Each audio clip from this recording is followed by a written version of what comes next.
जी बिल्कुल, आज एक और पीएसएल का बड़ा मुकाबला, पीएसएल 8 के सनसनीखेज़ मुकाबले जो हैं वो जारी हैं और मुल्तान आज सुल्तान की टीम जो है वो आज खेलेगी पेशावर ज़ल्मी से। बाबर आज़म जो हैं वो यहाँ पर आज जलवागर होंगे, जबकि दूसरी तरफ रिजवान जो हैं वो कप्तानी करेंगे मुल्तान सुल्तान की। जबकि यहाँ पर मुल्तान सुल्तान ने अब तक 2 मैच खेल लिए हैं।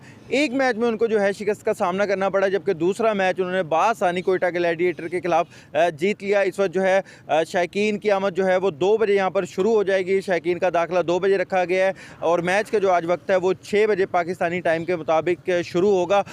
दोनों कप्तान जो है भरपूर कल उन्होंने प्रैक्टिस सेशन किया, दोनों टीमों ने बड़ा प्रैक्टिस सेशन किया और आज दोनों कप्तान यही चाहेंगे कि जो जीत का तसलसल है, क्योंकि पेशावर ज़ल्मी अपना पहला मैच जो है वो कराची किंग्स से जीत चुकी है, तो वो भी काफ़ी ज़्यादा पुरुमीद होंगे कि वो भी आज का मैच ज़रूर जीते। जबकि कल शायकीन को एक रुकावट का सामना करना पड़ा था कि जो शायकीन वहाँ से आधे टिकट ख़रीद के उनके हाथ पे स्टैंप नहीं लगी थी, तो यहाँ से उनको वापस भेजा जा रहा था। तो उनको यही तलकीन की जा रही है कि जब आप स्पीडो बस पे बैठने लगें और सिक्योरिटी चेक करवा लें अपनी, तो अपनी जो स्टैंप है हाथ पे वो ज़रूर लगवा लें, ताकि आपको यहाँ पर आके किसी इनकन्वीनियंस का सामना ना करना पड़े। जी।